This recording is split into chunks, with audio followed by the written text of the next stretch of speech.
काला जादू। अपने बेटे ऋषु के माथे से टपकते हुए पसीने को देखकर सविता की हालत खराब हो गई। ऐसा आज पहली बार नहीं हुआ जब ऋषु नींद से घबरा कर जागा है। हाय मेरा बच्चा, न जाने किसकी नजर लग गई है तुझे। जब से मेरे बच्चे ने 10वीं के एग्जाम में स्कूल टॉप किया है तब से रोज बुरे बुरे सपने आने लगे हैं।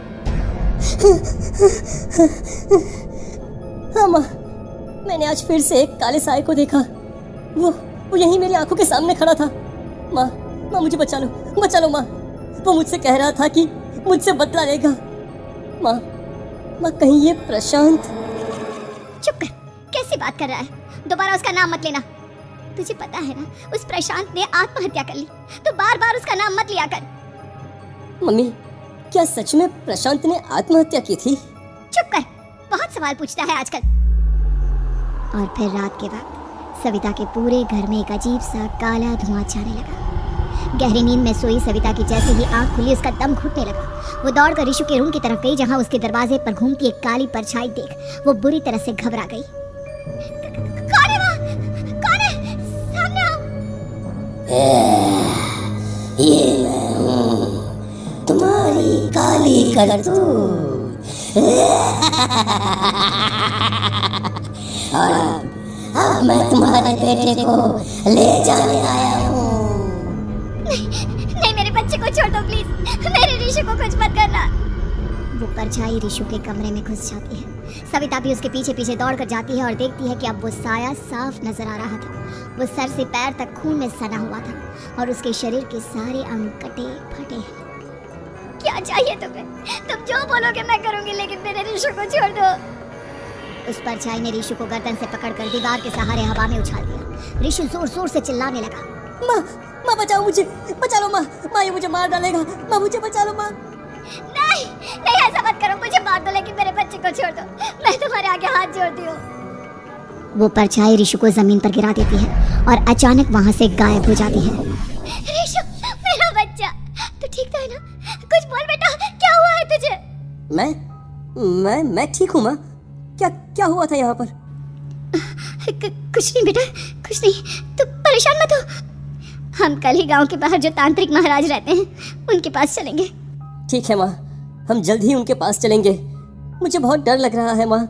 ये बार बार मुझे डरावने सपने आना, ये सब हमारे साथ क्यों हो रहा है माँ? अगले दिन सविता अपने बेटे ऋषु को लेकर गांव के बाहर तांत्रिक के पास जाती है। जिस जगह पर तांत्रिक रहा करता था वो जगह बहुत डरावनी थी। चारों तरफ कंकाल और खूब भूतियाँ नजर आ रही थी। गांव से दूर वीराने में उस जगह पर जोर से आंधी चल रही थी। ऋषु ने डरकर अपनी माँ का हाथ पकड़ लिया।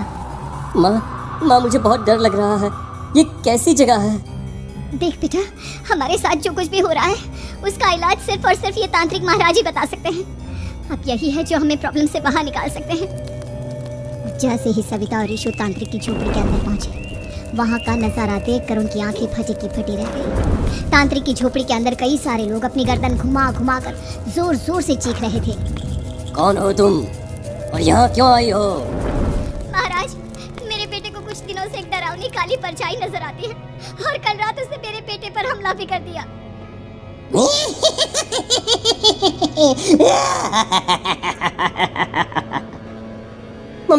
मम्मी हमें यहाँ से चलना चाहिए।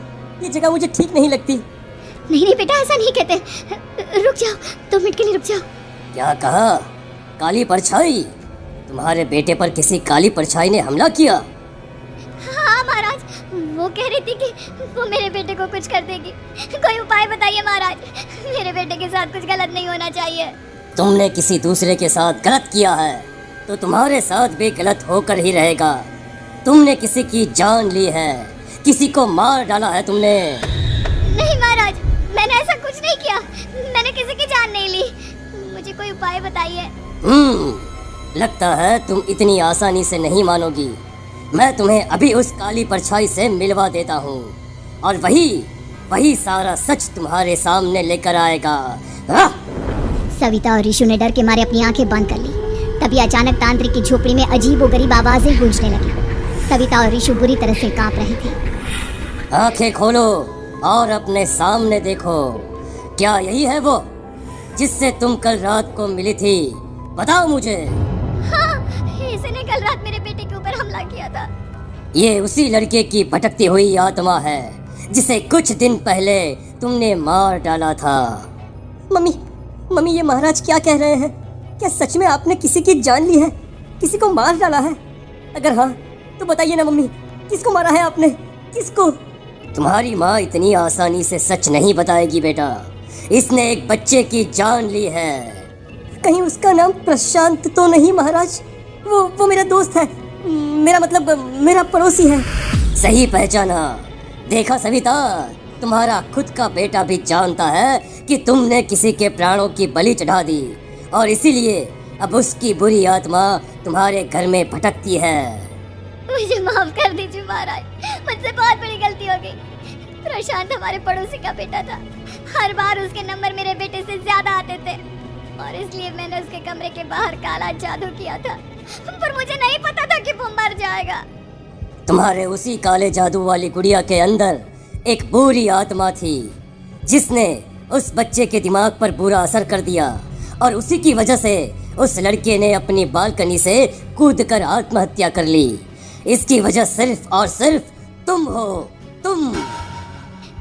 नहीं महाराज, जो कुछ भी हुआ मुझे नहीं पता था कि प्रशांत अपनी जान दे देगा। प्रशांत की आत्मा इस वक्त तुम्हारे सामने खड़ी है, हमसे बात करना चाहती है। बोलो क्या कहना चाहते हो? मैं जीना चाहता था, बड़ा होकर कुछ बनना चाहता था। आपके बेटे से मुझे कोई परेशानी नहीं थी। अरे वो तो मेरा अच्छा दोस्त था। मुझे माफ कर दो बेटा, मुझसे बहुत बड़ी गलती हो गई, मुझे माफ कर दो। माफ करने से मुझे वापस जिंदगी नहीं मिल जाएगी। मेरे माँ बाप आज भी मेरे लिए रोते हैं। आपने मेरे साथ बहुत गलत किया है, बहुत गलत। और तभी अचानक प्रशांत की आत्मा वहाँ से गायब हो जाती है। सविता जोर जोर से रोने लगती है। सुन लिया तुमने? ये तुम्हारे अपने ही किए हुए पाप हैं जो इस तरह से तुम्हारे सामने आ रहे हैं। माँ, ये आपने अच्छा नहीं किया। सिर्फ 10th बोर्ड के एग्जाम में मैं टॉप कर पाऊँ इसलिए आपने मेरे दोस्त के ऊपर काला जादू कर दिया। नहीं मम्मी नहीं, अब हम कभी खुश नहीं रह पाएंगे, कभी नहीं। मेरे दोस्त की आत्मा को कभी शांति नहीं मिलेगी मम्मी, कभी नहीं। लेकिन मैंने जो कुछ भी किया सिर्फ तुम्हारे लिए किया। वो लड़का हमेशा फर्स्ट पोजीशन पर आ जाता था और इस वजह से हमेशा तुम्हारे मार्क्स कम पड़ते थे। मैंने तो सिर्फ उस पर एक छोटा सा काला जादू किया था बेटा। मुझे क्या पता था कि उसका ये नतीजा निकलेगा। जिस गुड़िया को तुमने उस लड़के के कमरे के दरवाजे पर लगाया था, दरअसल उसके अंदर एक बुरी आत्मा का प्रवेश हो गया था, जैसा कि अक्सर काला जादू करते समय हो जाता है। मुझे अपनी गलती का एहसास हो गया है। मैं प्रायश्चित करना चाहती हूँ, आप बताइए मैं क्या करूँ? प्रशांत के घर जाकर उस काली गुड़िया को वहाँ से निकालकर यहाँ लेकर आओ। मैं उसे आग में जलाकर राख कर दूंगा और उसके बाद प्रशांत की आत्मा को हमेशा के लिए मुक्ति मिल जाएगी। अगली रात सविता चुपचाप अपने पड़ोसी प्रशांत के घर जाती है। प्रशांत के माँ बाप प्रशांत की मौत के बाद उस घर को छोड़कर हमेशा के लिए वहाँ से चले गए थे। जैसे ही सविता उस घर के अंदर कदम रखती है, उसका सामना अजीबोगरीब हैवानियत से भरी आवाज़ों से होने लगता है। ऐसा लग रहा था जैसे कोई बुरी तरह से चीख रहा। सविता जैसे ही प्रशांत के कमरे के बाहर पहुंचती है, वहाँ पर लटकी हुई गुड़िया के शरीर से खून टपकने लगता है। ये क्या हो रहा है? इस गुड़िया के शरीर से खून क्यों टपक रहा है? सविता हिम्मत करते हुए उस गुड़िया को वहाँ से उतारने की कोशिश करती है, लेकिन तभी अचानक से बहुत भयानक दिखने वाली औरत उसकी आंखों के सामने आकर खड़ी हो जाती है।